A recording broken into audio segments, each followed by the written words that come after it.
드디어 국민연금이 로켓랩에 진입했습니다. 대한민국의 국민연금은 1,000조 원 이상을 운용하면서도 지난해 20% 수익을 낸 세계적으로도 엄청난 기관이죠. 오늘 심층 분석에서는 최근 주식시장에서 가장 역동적인 혹은 가장 롤러코스터 같은 섹터로 꼽아보려고 하는데요. 여러분도 짐작하셨겠지만 바로 우주산업입니다. 네, 맞습니다. 특히 그중에서도 로켓랩. 그렇죠. 저도 매일 데이터를 들여다보는 입장인데 궤적이 굉장히 흥미롭습니다. 2025년에만 무려 174%나 폭등하면서 주가가 한때 99달러 선까지 치솟았잖아요. 그러다가 최근에는 다시 70.86달러 부근까지 꽤 가파르게 조정을 받은 상태입니다. 이거 변동성이 너무 과도한 거 아닌가 하고 불안해하실 수 있어요. 하지만 이면의 수급 데이터를 들여다보면 완전히 다른 이야기가 펼쳐집니다. 네, 국민연금의 4,500만 달러 신규 편입 소식 외에도 이른바 스마트머니의 움직임이 꽤나 노골적이더라고요. 뱅가드 같은 글로벌 메이저 자산운용사들 말이죠. 뱅가드는 오히려 지분을 5.4% 추가 확대하면서 로켓랩 주식을 4,180만 주 이상 쓸어 담았습니다. 기술주 투자의 최전선에 있는 베일리 기퍼드 역시 비중을 크게 늘렸고요. 그러니까 일반적인 개인 투자자분들은 단기적인 뉴스나 가격 하락에 민감하게 반응해서 매도 버튼을 누를 때 천문학적인 자금을 굴리는 기관들은 오히려 박앤헌팅에 나서고 있다는 뜻이잖아요. 바로 그겁니다. 기관들은 이 기업의 펀더멘털과 우주산업의 구조적인 팽창에 장기적인 베팅을 하고 있는 거죠. 그래서 오늘 저희의 심층 분석 미션은 바로 이 지점에 맞춰져 있습니다. 왜 스마트머니가 로켓랩을 대체 불가능한 자산으로 평가하고 있는지, 그리고 현재의 조정 구간이 정량적인 밸류에이션 관점에서 어느 정도의 매력도를 지니는지 철저하게 분해해 보겠습니다. 네, 거시적 우주산업 트렌드부터 정량적 재무지표까지 하나하나 짚어보면서 여러분께 명확한 투자 인사이트를 제공해드리겠습니다. 그럼 바로 시작해보죠. 기관들의 공격적인 매집을 뒷받침하는 가장 강력한 데이터는 단연 수주잔고입니다. 로켓랩이 최근 미국 우주개발국 SDA와 체결한 대규모 계약을 안 짚고 넘어갈 수가 없네요. 8억 1,600만 달러 규모의 계약이죠. 이건 단순히 금액을 넘어서 기업의 체질 자체가 완전히 바뀌고 있다는 신호로 읽어야 합니다. 맞습니다. 18기의 미사일 추적 위성을 설계하고 제조하는 계약이잖아요. 단일 계약으로는 최대 규모이고 이 계약 하나로 회사의 총 수주잔고, 즉 백로그가 11억 달러 규모로 2배 가까이 폭증을 해버렸습니다. 이 수치가 상징하는 바가 굉장히 큽니다. 예전에는 로켓랩 하면 다른 회사의 위성을 궤도에 올려주는, 말하자면 단순한 우주 택배기사 정도로만 인식되었잖아요. 발사체 서비스 기업이라는 꼬리표가 있었죠. 네, 그런데 이제는 미 국방부의 최상의 파트너로서 우주 시스템 전체를 통제하는 우주 인프라 프라임 공급자로 완전히 격상되었다는 것을 이번 데이터로 증명한 셈입니다. 이게 기업 가치 평가에서 질적인 전환점이 될 수밖에 없는 게 단순 발사 서비스는 경쟁이 치열해지면 마진이 제한적일 수밖에 없잖아요. 맞습니다.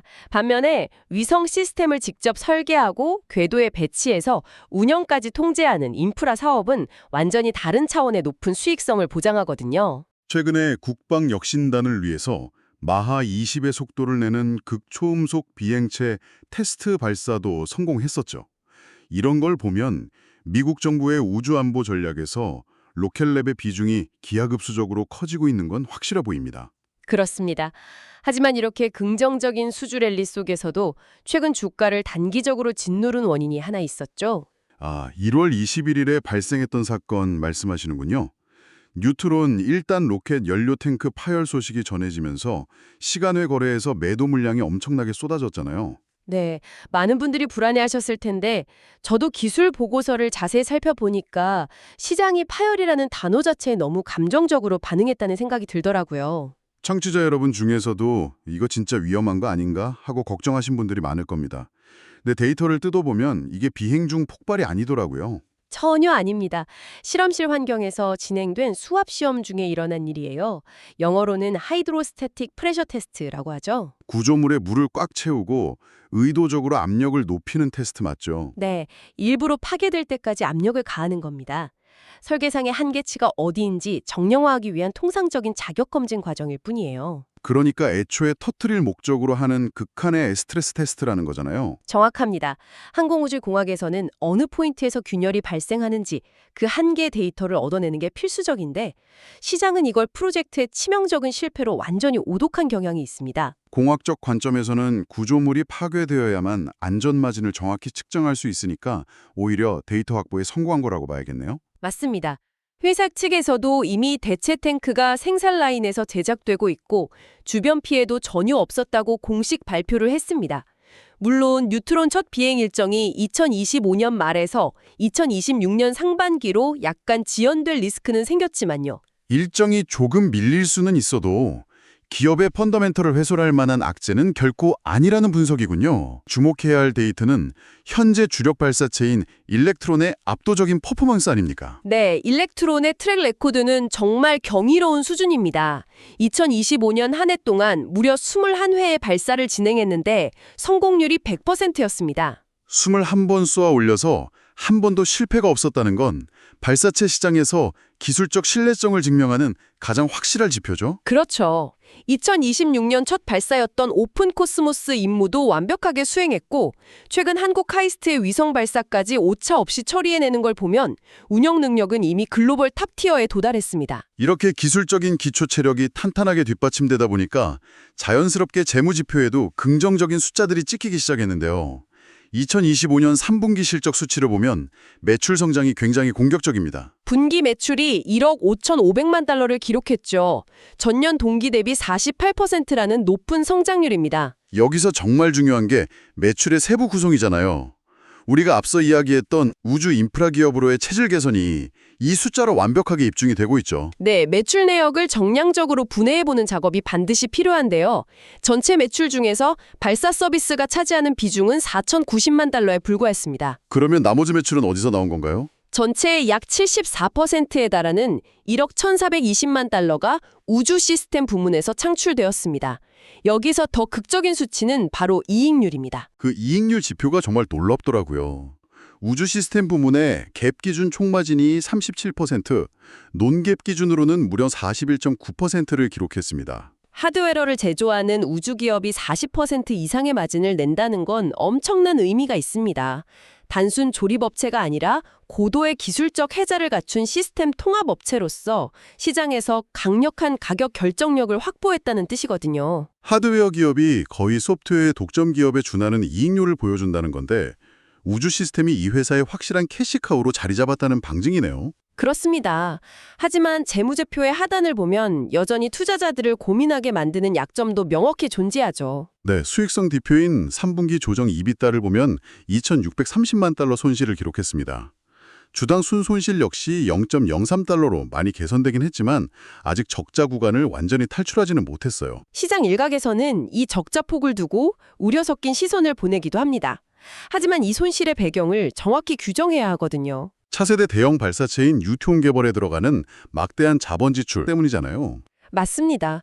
사업 구조에 결함이 있어서 생기는 운영 손실이 아니라 미래 성장을 위해 의도적으로 집행하는 자본 지출입니다. 기업의 체급을 확 키우기 위한 필수 불가결한 투자라는 거죠.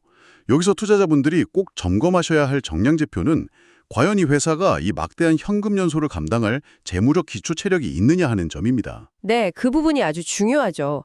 현재 대차대조표상을 보면 10억 달러 이상의 현금 및 시장성 유가증권을 아주 넉넉하게 보유하고 있습니다. 10억 달러면 당장 유동성 위기에 빠질 일은 없겠네요. 운영자금 조달하려고 주주 가치를 심하게 훼손하는 유상증자, 즉 즉각적인 주식 희석 리스크는 현저히 낮다고 평가할 수 있겠습니다. 충분한 자본력을 바탕으로 연구개발을 밀어붙일 수 있는 강점이 돋보이는 구간이죠. 자, 그럼 이제 시야를 거시적인 스페이스 메가 트렌드로 넓혀볼까요? 좋습니다. 현재 월가기관 투자자들의 이목을 집중시키고 있는 강력한 이벤트가 하나 있죠. 일론 머스크의 스페이스X 기업 공개입니다. 네, 이 IPO가 현실화된다면 단순히 한 기업의 상장을 넘어서 우주 섹터 전체의 밸류에이션을 완전히 재설정하는 강력한 촉매제가 될 겁니다. 글로벌 자본시장에서 우주산업이 차지하는 가중치가 폭발적으로 늘어나면서 엄청난 자금이 이 섹터로 유입되겠네요. 그런데 이게 로켓랩에게는 어떤 구조적 수혜로 이어질까요?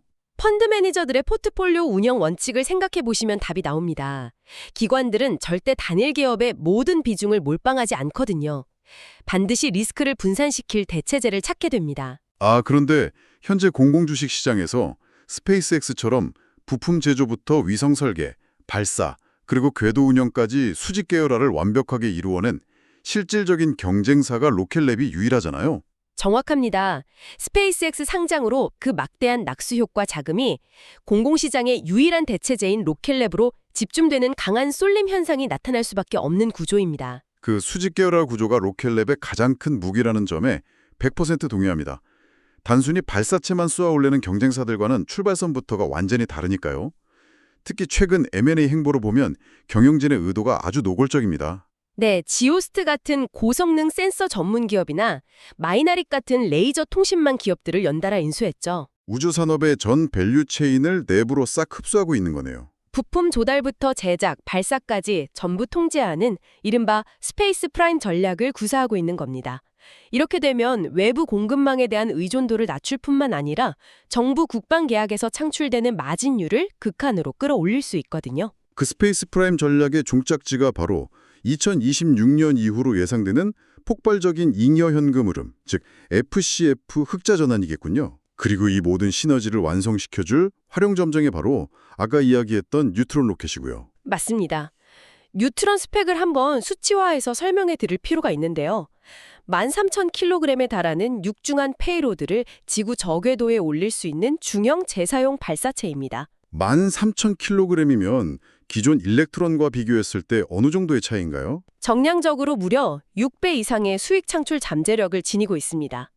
이 체급 확장이 가지는 경제적 의미는 실로 엄청나거든요. 현재 스페이스X의 펠컨 9이 사실상 독점하고 있는 미 국방부 대형 위성망 구축 사업이나 아마존 프로젝트 카이퍼 같은 상업 통신망 시장에 직접 뛰어들 수 있다는 얘기잖아요. 네, 그 거대한 파이를 뺏어올 수 있는 유일한 대항마가 생기는 거죠.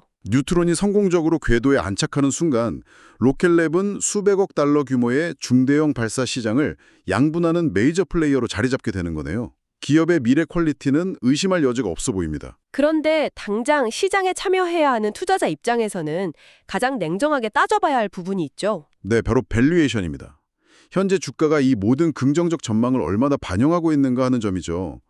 솔직히 정량적인 멀티플 지표만 놓고 보면 접근하기가 꽤나 부담스럽거든요. 지표가 좀 높긴 하죠. 주가 매출 비율인 PSR이 시장 상황에 따라 38배에서 65배 사이클을 크게 오르내리고 있고 주가 수익 비율 PER은 마이너스 186배입니다.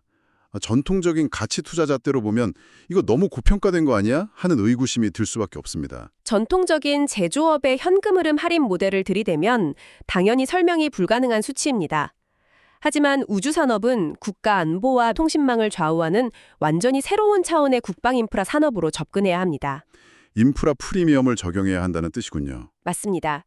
과거 스마트폰 시장을 개척하던 초기 애플이나 전기차라는 새로운 패러다임을 열었던 테슬라가 어떤 멀티플을 부여받았는지 상기해 볼 필요가 있습니다. 이를 이른바 프론티어 프리미엄이라고 부를 수 있죠. 로켓랩이 단순한 화물 운송 업체가 아니라 미 국방부의 글로벌 네트워크망을 직접 구축하는 필수 국가 안보 자산으로 진화하고 있으니까요. 네, 그 대체 불가능한 희소성 가치를 장기 모델에 반영한다면 현재의 높은 PSR 지표는 향후 우주 시스템 부문의 이익률 극대화와 함께 충분히 정당화될 수 있습니다. 테슬라나 초기 빅테크 기업들이 받았던 성장 프리미엄의 우주 버전이라고 이해하면 아주 쉽겠네요. 그렇다면 월가 현재 애널리스트들의 시각과 차트에 나타난 기술적 지표들은 현재 주가를 어떻게 진단하고 있나요? 월가의 분석 데이터를 취합해보면 전망은 상당히 낙관적입니다. 메이저 투자은행들의 상향 리포트가 이어지고 있어요. 모건 스탠리 리포트가 특히 눈에 띄더라고요. 네, 우주 시스템 부문의 이익 성장성을 근거로 목표가를 무려 105달러로 훌쩍 높여잡았습니다. 비중 확대 의견을 냈고요. 니덤 역시 90달러라는 공격적인 목표가를 제시했습니다. 차트 기술적 분석 데이터는 어떤가요? 지금 70달러 부근까지 내려왔는데 지지선은 잘 버티고 있는지 궁금합니다. 현재 주가가 단기 투자 심리선인 50일 이동평균선 76.97달러 아래로 하향 이탈한 것은 사실입니다. 하지만 기업의 장기적인 상승 추세를 판가름하는 가장 강력한 지지선인 200일 이동평균선 60.10달러 라인은 아주 굳건하게 지켜내고 있습니다. 장기 우상향 추세의 본질을 유지하고 있는 거죠. 200일선을 지지하고 있다는 건 장기적인 모멘텀이 꺾이지 않았다는 확실한 증거네요. 지난번 주가가 99달러까지 폭등했을 때 과열 상태였던 보조지표들은 많이 식었나요? 네, 극심한 과매수 상태를 보였던 14일 RSI 상대 강도 지수가 최근 조정을 거치면서 43까지 빠르게 냉각되었습니다. 과도하게 끌어올랐던 단기 투기성 거품이 거치고 지표가 완전히 안정화되었다는 뜻이군요. 그렇습니다. 이런 정량적인 데이터들을 종합적으로 교차 검증해 볼 때 뉴트론 테스트에 대한 오해나 일시적인 차익 실현으로 주가가 눌려있는 지금 구간은 펀더멘털의 훼손이 아니라 건강한 조정으로 해석하는 게 타당합니다. 우주 산업의 구조적인 팽창을 믿는 장기 투자자들에게는 리스크 대비 기대 수익률이 매우 높아진 진정한 가치 매수 구간에 진입했다고 볼 수 있겠네요. 맞습니다. 단기적인 노이즈로 50일선 아래로 밀린 지금이야말로 우주 시스템 부문의 40%대 마진율이라는 탄탄한 기초 체력을 믿고 진입할 수 있는 전략적 타점이 될 수 있습니다. 스마트머니들이 왜 주가가 빠질 때마다 물량을 쓸어 담는지 명확하게 이해가 되는 대목입니다. 오늘 로켓랩의 압도적인 수주 모멘텀부터 뉴트론 검증 과정의 진실, 고수익 구조로의 전환을 입증하는 재무 데이터, 그리고 밸류에이션 통찰까지 정말 깊이 있게 파헤쳐봤습니다. 오늘 저희가 해부해드린 다각적인 정량 데이터와 거시적 분석 논리가 여러분의 포트폴리오 전략을 세우는데 실질적인 인사이트가 되었기를 바랍니다. 네, 데이터를 통해 이면을 들여다보니 막연했던 불안감이 거치는 느낌이네요. 투자 판단과 선택은 늘 여러분 각자의 몫입니다만 오늘 저희가 분석해드린 데이터가 여러분이 흔들림 없이 현명한 결정을 내리시는데 든든한 나침판이 되었기를 바랍니다. 오늘 내용이 도움이 되셨다면 미래다 팟캐스트를 구독해주세요. 여러분의 구독과 댓글이 영상 제작에 큰 힘이 됩니다. 감사합니다.